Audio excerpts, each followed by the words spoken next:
Hey everybody, it is 21.6 biology, and actually I'm here at the school, so I'm going to use the board a little bit because I really think that it's helpful to take notes in this section.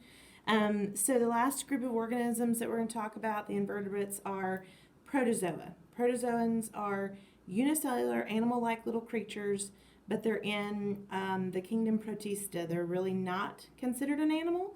They're not considered a plant. So they put them all in their separate kingdom, and it's called Protista. And basically, they can make their own food like a plant, but then they can move like an animal. So that kind of helps them to not be able, they struggle being able to put them in one of those two categories there. There's about 30,000 living species of protozoans, most of them microscopic, and but they're still multicellular, they're not just one cell. And so let's talk about the types of protozoans. The way that you look at a protozoan is you base it, or the way they categorize protozoan is they're based on how they move, right? How they move. So it depends on how they move. So let's talk about different ways that they move. First of all, there's a flagellate or flagellum. And a flagellate is like this whip-like structure that comes from its body, and they actually move it with the whip-like structure, and they can move through the water. Some of them move by means of little hair-like structures, and they kind of like act as oars, and that's cilia. And then some of them move by means of pseudopods. Pseudo means false, pod means feet. Pseudopods are false feet, and so they kind of stick out these weirdo feet-looking things, kind of like we talked about with the cephalopod, like the head foot, gastropod, stomach foot, that kind of thing. So they move by those. And then a couple of them don't move at all. We'll talk about that. Those are not really, those are spore-forming protozoans. We'll talk about that at the end. All right, so let's talk about flagellates. Flagellates move by means of flagellum. And oh, I did it again. Let me see if I can do it this way. Hold on. Sorry, moving you around. Ah, there we go. Then now you can see what it's like, okay? And I'm just going to talk, all right, so you can write. All right, so these are protozoans, which are single-celled organisms. The ones that are called flagellates, those have flagella, and they're whip-like structures.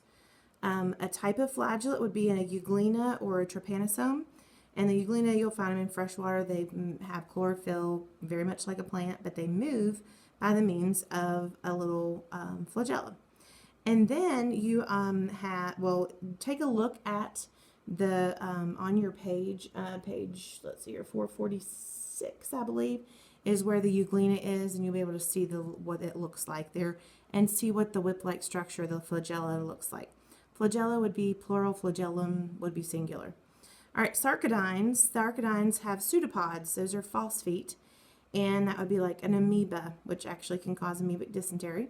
But you'll read about those a little bit more, but they basically just have these little feet that they grow out and move in all these different directions to help them move. And then ciliates. Ciliates have cilia, which are hair-like structures, and those, they move by the means of cilia. The paramecium, vorticella, stentor, all of those are considered ciliates. And the paramecium, he kind of looks like a little slipper or a shoe shape. And you can see that in what the celled structures are. So they have one-celled creatures, protozoans. All right, they are protozoans.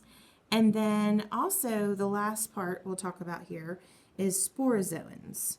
You can just pause that if you didn't get it all and then get that in your notes. Sporozoans, those don't move. All right, they're spore forming like the plasmodium. I don't know why it's struggling doing that, but anyway. I can't hold very still. Anyways, the plasmodium there for sporozoans there. All right, so come back to me. Okay.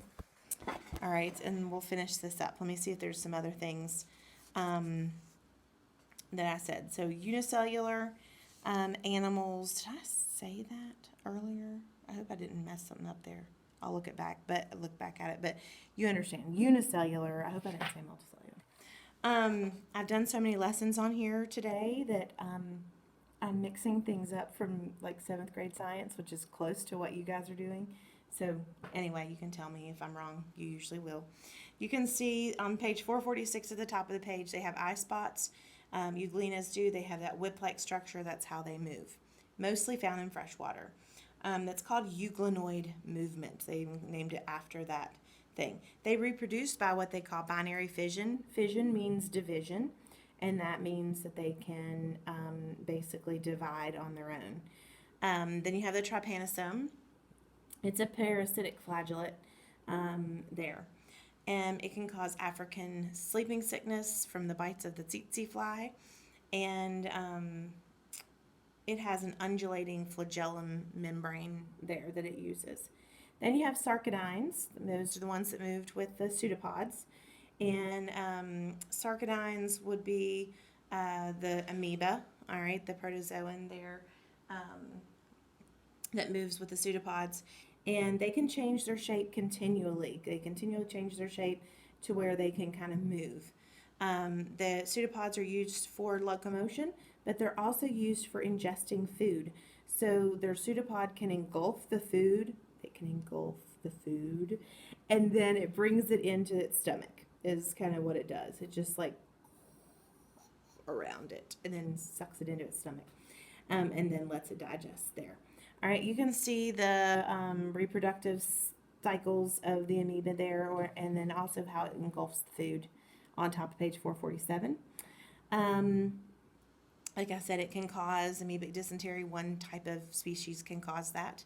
Then you have ciliates, protozoan that moves with cilia, which are like hair-like little structures. Look on page 448 and you'll see what those look like. Literally like almost like furry looking under a microscope.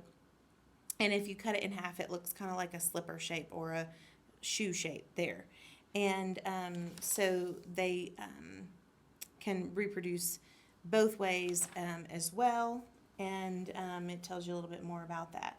The paramecium can do two different types of reproduction by fission and then by conjugation, which is like by asexual and sexual reproduction, both of those. All right, so look on page 448. You can see how that works and how what they call each one of those. That'll help you to understand that a little bit better. And then you have Didinium, that's a barrel-shaped ciliate. You have Vorticella, that's a trumpet-shaped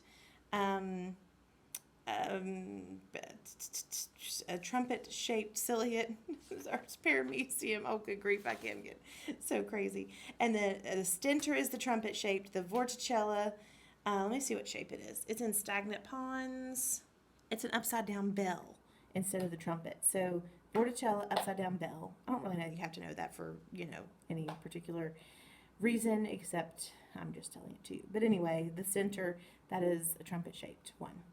All right, and then, like I said, the sporozoans, those are non-motile, and they're almost always parasites, and they usually require two hosts in order to get the spores and reform and reproduce and all that.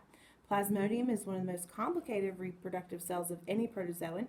It has the alternation of generations that we've talked about in the past as well, and you can see that on the bottom of page 449.